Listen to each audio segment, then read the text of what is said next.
Assalamualaikum warahmatullahi wabarakatuh. Selamat malam. Perkenalkan, saya M. Syukran Hakim, mahasiswa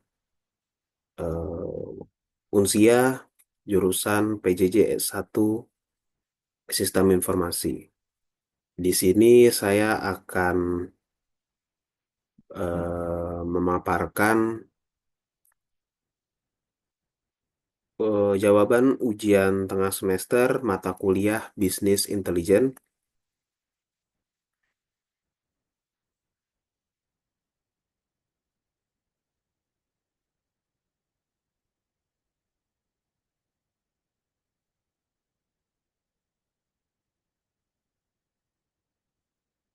Berikut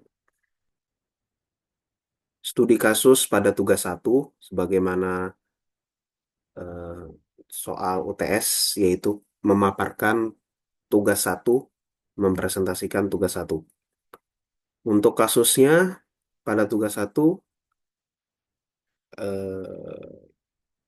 menjelaskan apakah berdasarkan laporan kinerja perusahaan X yang bergerak di bidang produk Y pada link kompas.co.id,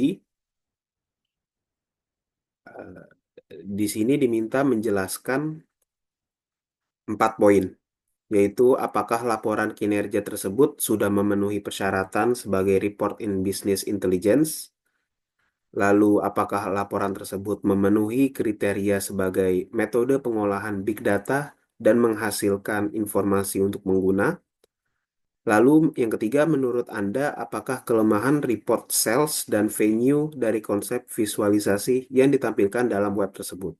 Dan yang terakhir, apakah hasil analisa dari grafik yang disediakan dalam web mudah dipahami dan gain knowledge.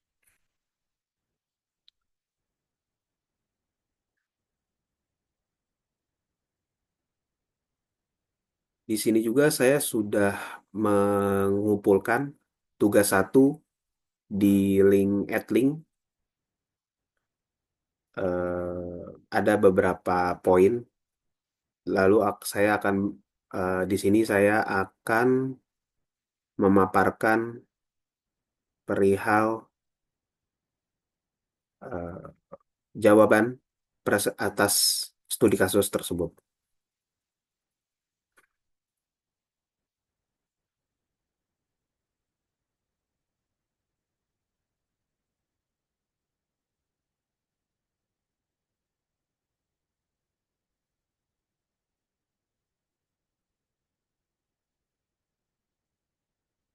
Seperti yang pada soal tadi, studi kasus ini berdasarkan link kompas.co.id, data penjualan FMCG e-commerce 2023, dan di sini kita diminta untuk 4 poin tadi terkait persyaratan sebagai report in business intelligence, lalu memenuhi kriteria sebagai metode pengolahan big data, lalu kelemahan report sales dan venue dan konsep visualisasi, dan yang terakhir hasil analisa dari grafik yang disediakan dalam web. Untuk latar belakangnya di sini, latar belakang analisa ini yaitu e-commerce Indonesia menunjukkan pertumbuhan signifikan pada sektor FMCG.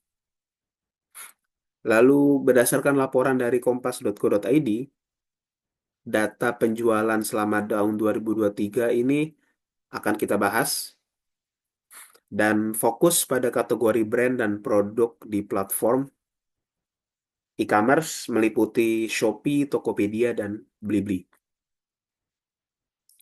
Tujuan analisisnya adalah untuk melihat, eh, menjawab pertanyaan-pertanyaan tadi yang berupa laporan memenuhi standar business intelligence, lalu apakah termasuk dalam pengolahan big data, lalu tujuan selanjutnya mengidentifikasi kelemahan visualisasi data dan menilai kemudahan pemahaman hasil analisis.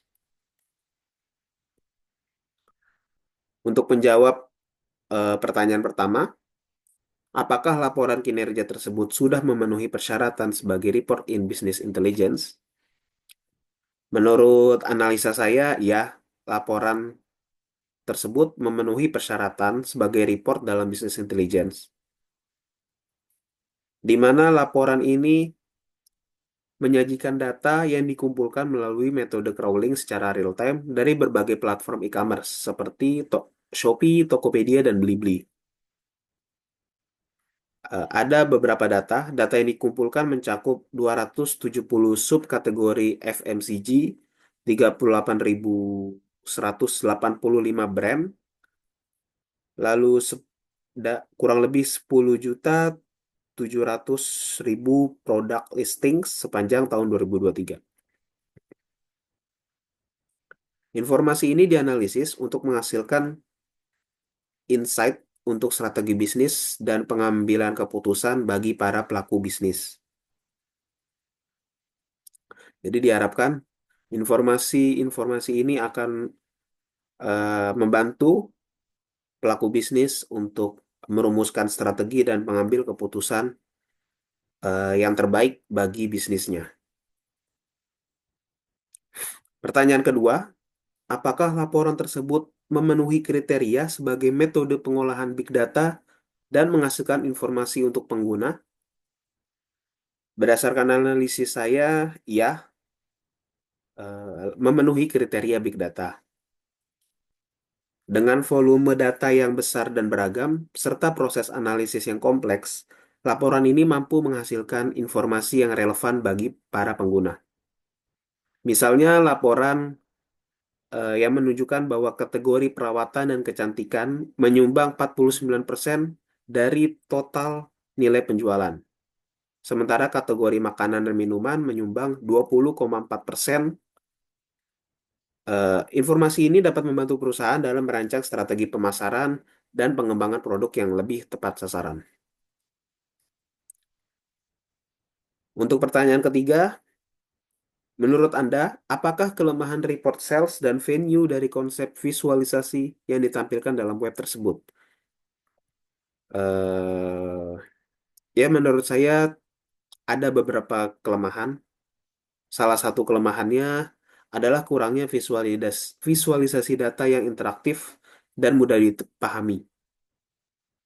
Meskipun laporan menyajikan data dalam bentuk angka dan persentase, tidak terdapat grafik atau diagram yang memudahkan pengguna dalam menganalisis tren dan pola penjualan. Tentunya visualisasi yang lebih menarik dan interaktif dapat memudahkan pengguna dalam memahami data dengan lebih cepat dan efektif. Pertanyaan lanjutannya, apakah hasil analisa dari grafik yang disediakan dalam web tersebut mudah dipahami dan gain knowledge? Menurut analisa saya, laporan ini tidak menyediakan grafik atau visualisasi data yang membantu pengguna. Tanpa adanya grafik atau diagram, pengguna mungkin akan kesulitan dalam mengidentifikasi tren dan pola penjualan yang penting.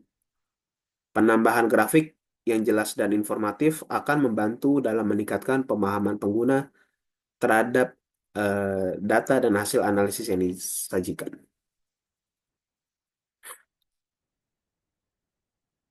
Berdasarkan analisis saya, ada beberapa rekomendasi yang bisa ditingkatkan, yaitu meningkatkan visualisasi menggunakan bar chart atau pie chart atau dashboard interaktif, sehingga pengguna dapat lebih memahami tren dalam bisnis intelligence ini.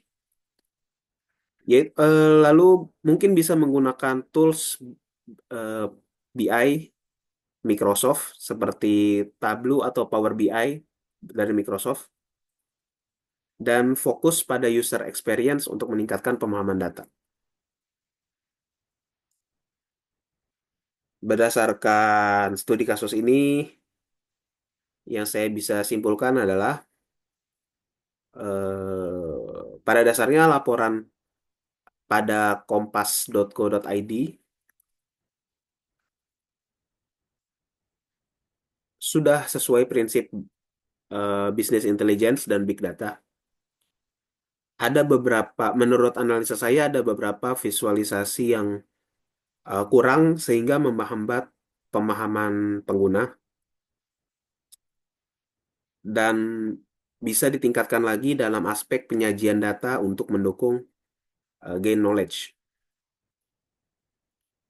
Sekian analisa terkait studi kasus bisnis intelligence pada tugas satu. Mohon maaf atas kesalahan dan kekurangan. Wabillahi taufiq hidayah. Wassalamualaikum warahmatullahi wabarakatuh. Terima kasih.